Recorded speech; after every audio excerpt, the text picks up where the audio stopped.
नमस्कार, आप देख रहे हैं आज तक। आपके साथ मैं हूं सईद अंसारी। इंग्लैंड के बर्मिंघम में भारत पाकिस्तान का हाई प्रोफाइल मैच होना था, लेकिन उससे पहले लंदन में आतंकवादी हमलों से अफरा तफरी मच गई। हमले में 7 लोगों की मौत हो गई। हालांकि राहत ये रही कि लंदन में रहने वाले 2.5 लाख भारतीय में से किसी पर कोई आंच नहीं आई।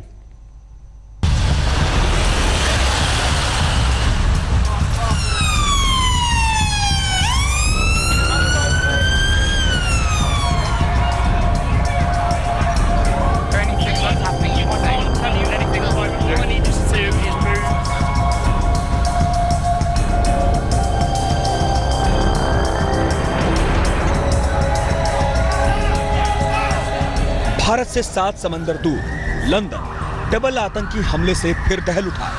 रात जवान हो रही थी, लेकिन लंदन के मशहूर टावर ब्रिज और बोरो मार्केट में आतंकियों की खूनी करतूत से अब तक 7 लोगों की दर्दनाक मौत हो चुकी है। चकाचौंध से भरे लंदन शहर में दहशत की अफरा तफरी मच गई। हालांकि आतंकी हमले के बीच एकमात्र अच्छी खबर यही रही कि इसमें शामिल सभी 3 आतंकियों को भी गोलियों से भून दिया गया। Can be no justification for the acts of these terrorists, and I'm quite clear that we will never let them win, nor will we allow them to cower our city or Londoners. Knife, just the people and kill it like they don't care about nothing. You saw that? Yeah, we was in front of them. So how many people did you see? I saw 3, but 3 they say it's more than 3. ताजा हमले में गनीमत ये रही कि London में रहने वाला कोई भारतीय इसमें ना तो हताहत हुआ और ना ही घायल। हम आपको बता दें कि लंदन में करीब 2,67,000 भारतीय रहते हैं। चूंकि हमला लंदन के सबसे मशहूर टूरिस्ट स्पॉट पर हुआ, इसलिए भारतीयों के लिहाज से अनहोनी की आशंका ज्यादा थी। भारी मात्रा में पुलिसकर्मी यहाँ मौजूद हैं। सैस भी उतर चुकी है और एरिया जो पूरा बारो और लंदन ब्रिज का एरिया है, बारो मार्केट का और लंदन ब्रिज का पूरी तरह से कॉर्डन। आतंकी हमला तो लंदन में हुआ, लेकिन असर से करीब 200 किलोमीटर दूर बर्मिंघम भी अछूता नहीं रहा। बर्मिंघम में भारत पाकिस्तान का हाई वोल्टेज मैच होना था, लिहाजा सुरक्षा को और चौकस कर दिया गया। हालांकि इंग्लैंड में दोनों देशों के समर्थकों के जोश पर आतंकी हमले का तनिक प्रभाव भी नहीं पड़ा। 22 मार्च को भी लंदन पर आतंक की काली छाया पड़ी थी, जब हमलावर सहित 6 लोगों की मौत हुई थी। 22 मई को मैनचेस्टर में भी दहशतगर्दों ने 2 बम धमाकों में 22 लोगों की जान ले ली थी। साफ है, इंग्लैंड आतंक के टेरर रडार पर है, लेकिन 7 समंदर पार इस देश में लाखों भारतीय भी रहते हैं, लिहाजा जरूरत उन्हें चौकस चौकन्ना रहने की है। लंदन से लवीना टंडन के साथ आज तक ब्यूरो। लंदन में धमाकों से दहशत की लहर तो पैदा हुई, लेकिन उसका असर बर्मिंघम के भारत पाकिस्तान मैच पर जरा भी नहीं पड़ा। दोनों देशों के समर्थकों के जोश में रत्ती भर भी कमी नहीं आई। हालांकि लंदन में सीरियल अटैक के बाद टीम इंडिया के होटल में सुरक्षा सख्त कर दी गई।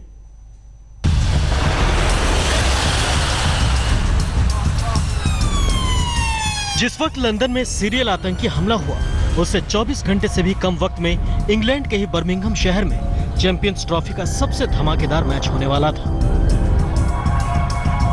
उधर लंदन में बेगुनाहों का खून बहा, तो इधर बर्मिंघम के उस होटल की सुरक्षा भी बढ़ा दी गई, जहां टीम इंडिया के रन बाकुरे ठहरे हुए हैं।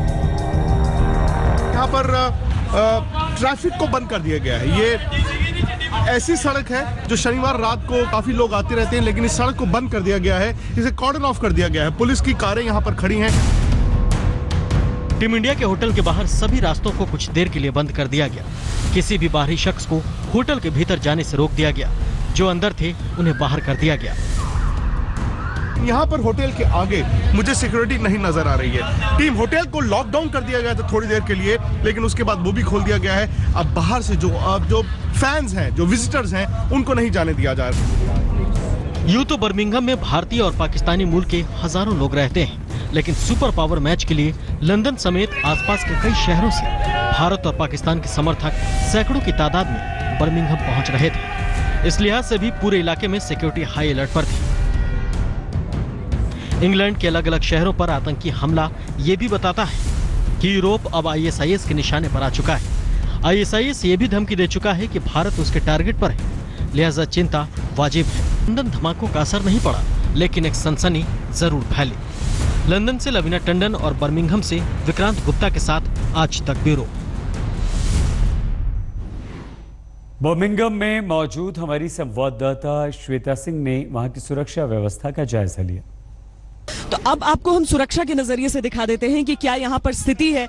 दरअसल जब भारत में कोई इस तरह का अलर्ट होता है तो वहां पर बहुत ज्यादा आप सुरक्षा में बढ़ोतरी देख लेंगे, लेकिन यहाँ पर उतनी ज्यादा आप बढ़त नहीं देख सकते हैं। ये एक आम जिस तरह से सिक्योरिटी अरेंजमेंट्स रहते हैं उसी तरह की है। भारत पाकिस्तान का मुकाबला जरूर है, और जब वो इंसिडेंट हुआ था लंदन में उस वक्त थोड़ी देर के लिए जरूर हर तरफ कॉर्डन ऑफ किया गया था, लेकिन उसके बाद सब कुछ बिल्कुल सामान्य कर दिया गया था। तो बीच बीच में फैंस का उत्साह भी आप देखते रहिए। रुख अगली खबर का। बिहार में घोटालेबाजों पर सरकार सख्त है। गिरफ्तार किए गए टॉपर गणेश के स्कूल के प्रिंसिपल सलाखों के पीछे हैं, लेकिन सवाल ये कि सिस्टम के कसूरवारों पर कार्रवाई आखिर कब होगी। तो अब सवाल यहां पर यह भी उठ रहा है कि क्या सिर्फ गणेश या उस जैसे छात्र कसूरवार हैं या सिस्टम और सिस्टम से जुड़े हुए लोग। राम नारायण बाजा बजाता, जिस धुन में तुझको लगाता। राम नारायण। रील के पर्दे पर जब राम लक्ष्मण ने बाजा बजाया तो खूब वाहवाही मिली, लेकिन अब रियल जिंदगी में बिहार बोर्ड में 12वीं के आर्ट्स टॉपर गणेश का बैंड बज रहा है। बोर्ड ने उम्र और गलत जानकारी के फर्जीवाड़े का खुलासा किया तो गणेश 14 दिन के लिए जेल पहुंच गया। पूछताछ जारी है, रोज नई जानकारी सामने आ रही है। गणेश कुमार ने सरकारी नौकरी पाने के लालच में फर्जी प्रमाण पत्र बनाया, जिसमें जन्मतिथि 2 जून 1993 बताई। नाम गणेश राम से गणेश कुमार कर दिया। समस्तीपुर के संजय गांधी हाई स्कूल में दाखिला लिया और 2015 में मैट्रिक की परीक्षा पास की, जबकि इसके पहले ही वो गणेश राम के नाम से 1990 में मैट्रिक और 1992 में इंटर की परीक्षा पास कर चुका था। इस केस में संजय गांधी हाई स्कूल की प्रिंसिपल देव कुमारी, उनके पति और पूर्व सचिव राम कुमार चौधरी को समस्तीपुर से गिरफ्तार कर लिया गया है। बिहार बोर्ड के आर्ट्स टॉपर गणेश कुमार की गिरफ्तारी के बाद अब पुलिस की दबिश उस इंटर कॉलेज पर बढ़ाई जा रही है जहां से उसने इंटरमीडिएट की पढ़ाई की। लगातार दूसरे साल बिहार टॉपर घोटाले से राज्य और नीतीश सरकार की भी जमकर किरकिरी हो रही है। हालांकि कई दिनों की चुप्पी के बाद अब लालू यादव ने अपनी चुप्पी तोड़ी है। सब लोग देख रहे हैं, सरकार देख रही है, लेकिन कोई पहल अभी तक सरकार की तरफ से नहीं की गई है। सरकार एक काम कर रही है। फिर से टॉपर घोटाले क्या कहेंगे? वोट आपने कास्ट कर दिया, इसमें सरकार कहाँ दोषी है? गणेश 14 दिन की न्यायिक हिरासत में है। पुलिस उससे पूछताछ में अब ये जानने की कोशिश में है कि इस पूरे शिक्षा सिंडिकेट में और कौन कौन से बड़े खिलाड़ी शामिल हैं। पटना से सुजीत झा के साथ रोहित सिंह, समस्तीपुर, आज तक। और अब खबर कश्मीर के अलगाववादियों की। एनआईए ने श्रीनगर, जम्मू समेत हरियाणा के सोनीपत में छापे मारे। पाकिस्तानी फंडिंग और हवाला कारोबार के तार सुलझाने की कोशिश की। आज तक के ऑपरेशन हुर्रियत के बाद देश की राष्ट्रीय जांच एजेंसी यानी एनआईए ने हुर्रियत और अलगाववादियों के एक एक नापाक कनेक्शन के तार को सुलझाने का फैसला कर लिया है। लगातार दूसरे दिन अलगाववादी नेताओं के ठिकानों पर ताबड़तोड़ छापेमारी से देश के गद्दारों में खलबली मच गई है। श्रीनगर से लेकर जम्मू तक हवाला कारोबार और पाकिस्तान से फंडिंग की एक एक कड़ियों को तलाशने की मुहिम जारी है। श्रीनगर में जावेद गाजी बाबा और सईद अली शाह गिलानी के खासम खास अयाज अकबर के घरों समेत 3 जगहों पर एनआईए की रेड हुई। सब्जी मंडी है ये यहाँ की, जहाँ पर जिसके अंदर ये रेड की जा रही है और इस रेड में कोशिश की जा रही है उस मनी ट्रेल को पकड़ने की कि कैसे पाकिस्तान से पैसा श्रीनगर पहुँचता है और जिसका इस्तेमाल घाटी को बर्बाद करने के लिए, पत्थरबाजी के लिए और लगातार हिंसा भड़काने के लिए किया जाता है। अयाज अकबर काफी क्लोज एड रहे हैं सईद अली शाह गिलानी के जो हार्डलाइन फैक्शन है हुर्रियत का, और हमें ये बताया जा रहा है कि सुबह ही इनके यहाँ ऑफिशियल्स आए हैं। फ्रेश एनआईए रेड हुई है। आप देख सकते हैं सिक्योरिटी पर्सनल बाहर ही डिप्लॉयड है। गिलानी के करीबी अयाज अकबर, गिलानी के दामाद अल्ताफ फंटूस, मिरवाइज ग्रुप के नेता शाहिद उल इस्लाम के घरों की तलाशी ली गई। जम्मू के 2 ठिकानों पर भी तलाशी ली गई। कारोबारी जयराम दास अग्रवाल के आवास पर रेड डालकर उसके कश्मीर अलगाववादियों से रिश्तों की परतें खोलने की कोशिश हुई। ये देख रहे हैं आप कि NIA की टीम जो है अभी ये गाड़ी निकल चुकी है। ये गांधीनगर का इलाका है। यहाँ से जो है एक और ऑफिसर है जो कि बाहर खड़ा हुआ है, उसको भी उन्होंने लिफ्ट किया है और ये जो टीम है यहाँ से निकल चुकी है। यहाँ पर 15C/C जो अग्रवाल का घर है वहाँ पर उन्होंने काफ़ी जो अंदर सीजर किया हुआ है और पूरे पेपर चेक किए हैं। NIA ने हुर्रियत कॉन्फ्रेंस, हिजबुल मुजाहिदीन, लश्कर-ए-तैयबा और दुख्तारान मिल्लत के खिलाफ FIR दर्ज कर ली है। हरियाणा के सोनीपत में भी घाटी से टेरर फंडिंग के तार जोड़ने की आशंका के बाद NIA ने छापेमारी की। आज तक के ऑपरेशन हुर्रियत में सनसनीखेज खुलासे के बाद से ही सरकार और जांच एजेंसियां हरकत में हैं। मानकर चलिए कि अब देश में रहकर देश को तोड़ने वालों का काला चेहरा एक एक करके दुनिया के सामने बेनकाब होता जाएगा। श्रीनगर से आशुतोष मिश्रा, पूजा शाली और शुजाउल हक के साथ अशरफ वानी, जम्मू आज तक। उत्तर प्रदेश के मुख्यमंत्री योगी आदित्यनाथ की जो इलाहाबाद में फुल एक्शन में नजर आए। उन्होंने इलाहाबाद के धार्मिक स्थलों का दौरा किया, लेकिन सुबह से ही अफसरों के साथ उन्होंने कामकाज की पैनी पड़ताल भी की, जिसकी शुरुआत योगी ने एक मलिन बस्ती से की, फिर एक अस्पताल का दौरा किया। हालांकि एक कार्यक्रम के दौरान जमकर हंगामा हुआ जब बीजेपी कार्यकर्ताओं के साथ पुलिस की हल्की झड़प हुई और ये कार्यकर्ता सिर्फ योगी आदित्यनाथ से मिलना चाहते थे और पुलिस ने उन्हें रोका। जब कार्यकर्ताओं की भीड़ बढ़ी और वो काबू से बाहर होने लगे तो हल्का लाठीचार्ज पुलिस को करना पड़ा।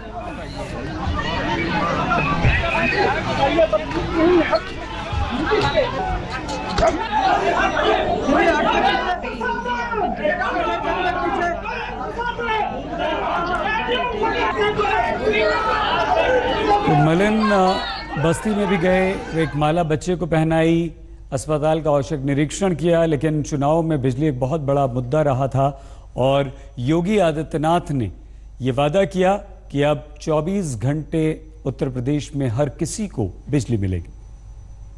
उत्तर प्रदेश का ऊर्जा मंत्रालय अब अपने आप को देश के उन बीमारू राज्यों से उभार करके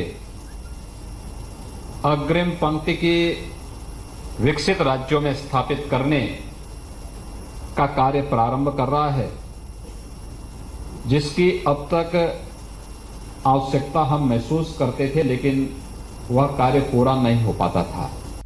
शरीर में कहीं कोई रोग है तो उस रोग का उपचार तो होना चाहिए। हम ईमान करके केवल अपनी जिम्मेदारियों से नहीं भाग सकते कि इस रोग से हमारा एक अंग विशेष ही प्रभावित है और इसीलिए तय किया गया कि हम जैसे भी हो हम उत्तर प्रदेश के अंदर विद्युत वितरण की एक समान व्यवस्था देंगे और ये हुआ कि केवल 5 जनपदों में नहीं बल्कि प्रदेश के सभी 75 जनपदों में विद्युत वितरण की एक समान व्यवस्था हम लोग लागू करेंगे। बीकानेर से बीजेपी के सांसद और देश के वित्त राज्य मंत्री अर्जुन मेघवाल पेड़ पर चढ़ गए। मोबाइल का नेटवर्क नहीं मिल रहा था, मोबाइल पर बात करने के लिए मंत्री जी को पेड़ पर चढ़ना पड़ा। ऐसे में मंत्री जी ने अधिकारी से जल्द काम करने की हिदायत भी दी। मेरे को ये छत पे चढ़ा दिया, इन छत पे क्या पेड़ पे चढ़ा दिया। खोलना ना, बाकी रेगुलर अपन बजट में कराएंगे। ठीक है, ठीक है, ठीक है, खोल दे सीएम साहब, मैं अर्जुन मेघवाल बोल रहा हूँ। नमस्कार, मैं धोलिया गांव आया हुआ हूँ, श्री डूंगरगढ़ के पास, और यहाँ ANM सेंटर नहीं है। मेरे को ये छत पे चढ़ा दिया, इन छत पे क्या पेड़ पे चढ़ा दिया। खोलना ना, बाकी रेगुलर अपन बजट में कराएंगे। ठीक है, ठीक है, ठीक है, बोल दे। और जाते जाते खबर उत्तर भारत में, जहां सूरज आग बरसा रहा है। दिल्ली के पालम में पारा 47 डिग्री तक पहुंच गया। इलाहाबाद में 48 डिग्री पारा दर्ज हुआ है, तापमान दर्ज हुआ है। ज़बरदस्त गर्मी दिल्ली में पड़ रही है। दिन में 5 मिनट भी पैदल चलना मुश्किल हो रहा है, मुहाल हो रहा है और ये गर्मी थमने का बिल्कुल नाम नहीं ले रही। दिल्ली के साथ साथ इलाहाबाद की जो तस्वीर दिखा रहे हैं, वहाँ पर 48 डिग्री तापमान रिकॉर्ड किया गया, लेकिन दिल्ली में सूरज जमकर आग बरसा रहा है।